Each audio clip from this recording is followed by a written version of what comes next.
दोस्तों जानेंगे इस वीडियो में आइसोट्रोइन 20 mg कैप्सूल के बारे में। वीडियो पूरा देखिएगा।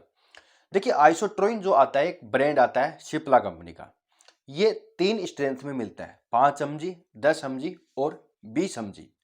5 mg जो दिया जाता है ये करीब करीब 5-10 साल का जो बच्चा होता है, 10 साल का, 15 साल का, 18 साल का या 12-13 साल का, वहां पर देना पड़ता है।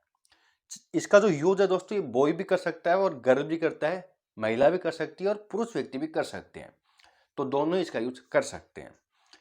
तो आपको 3 स्ट्रेंथ में मिल जाएगा, 5, 10 और 20। 20 mg की अगर प्राइस की बात करूं तो 2 पैकिंग में मिलता है, 10 कैप्सूल की पैकिंग में और 15 कैप्सूल की पैकिंग में। ये एक सॉफ्ट जेलेटेड कैप्सूल आते हैं। तो 10 कैप्सूल की जो प्राइस होती है करीब करीब 300 रुपये की होती है। इसको डर्मेटोलॉजिस्ट डॉक्टर प्रिस्क्राइब करेंगे, तो आपको सेल्फ यूज नहीं करना है। इस कैप्सूल की कुछ सावधानी है जो पहले ही बात कर लेते हैं।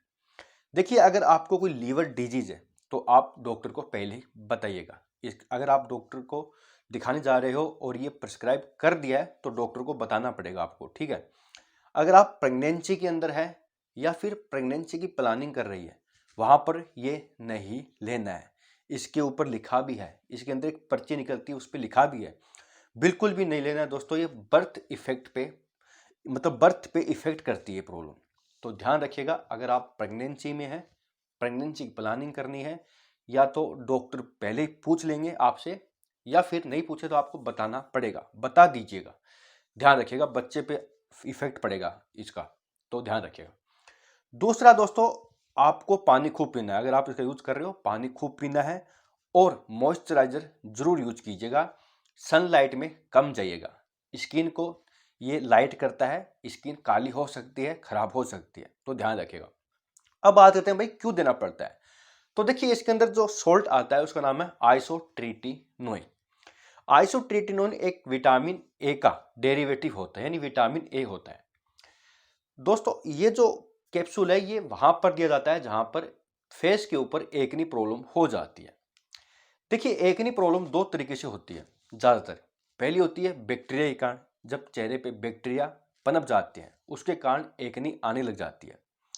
वाइट हेड, ब्लैक हेड, कील मुहांसे होते हैं, पिंपल्स होते हैं, दाने दाने से दिखते हैं, लाल रंग के होते हैं, उन पे ईचिंग चलती है, नए पुराने होते रहते हैं, जाने के बाद निशान पड़ जाते हैं। तो बैक्टीरिया के कारण ऐसा हो सकता है। तो उन बैक्टीरिया को मारकर उन एकनी को ये प्रिवेंट करता है आइसोट्रिटिनोइन, यानी आइसोट्रोइन कैप्सूल। तो पिंपल की प्रॉब्लम में दिया जाएगा जब बैक्टीरिया के कारण है। दूसरा दोस्तों, ऑयल प्रॉब्लम, अगर चेहरे पे ऑयल प्रोडक्शन ज़्यादा है। देखिए ऑयल जो होता है ये चिपचिपा पदार्थ होता है और ये सीबम इसको बनाता है। सीबम सीबम एक नेचुरल एलिमेंट होता है जो स्किन के अंदर बनता है। कई बार ये ज़्यादा बन जाता है। ज़्यादा बनने से एक्चुअली होता क्या है कि जो स्किन के जो पोरस होते हैं, छिद्रस होते हैं, वो बंद हो जाते हैं, जिनके कारण फिर उनके नीचे एकनी बननी स्टार्ट हो जाती है, एकनी बनने लगती है, पिंपल बनने लगता है उसके नीचे नीचे। तो उस छिद्र को ये साफ करता है, पोरस को कम करता है, उसके प्रोडक्शन को कम करता है। इसलिए ऑयलिंग प्रॉब्लम में भी ये डॉक्टर दे सकते हैं। अगर चेहरे पे ऑयल ज़्यादा प्रोडक्शन कर रहा है, ऑयल ज़्यादा आ रहा है, तो वो ये ठीक कर देगा कैप्सूल और ऑयल कम बनने लगेगा, जिसके कारण फिर पिंपल भी आ सकते हैं। इसके साथ साथ ये स्किन को लाइट भी करेगा, यानी ऊपर वाली जो डेड लेयर होती है उसको हटा के नई फ्रेश लेयर लेके आएगा। इसलिए आपको मॉइस्चराइजर जरूर यूज करना है और धूप में कम निकलना है, सनलाइट से बच के रहना है अगर आप इसका यूज कर रहे हो तो इन प्रॉब्लम में दिया जाता है। बात करते हैं भाई डोज क्या दे, कितने दिन तक लेनी चाहिए। तो इसका जो डोज होता है 20 मिलीग्राम का, ये डिपेंड करता है आपने कितना ट्रीटमेंट लिया था, एक नई है पुरानी है, बाकी ट्रीटमेंट से इफेक्ट पड़ा नहीं पड़ा, ये भी देखा जाता है, ठीक है। तो इसकी जो डोज होती है उस पर डिपेंड करती है, पूरे चेहरे पे प्रॉब्लम है, कुछ एरिया में प्रॉब्लम है, आपकी एज कितनी है, तो ये देखा जाता है।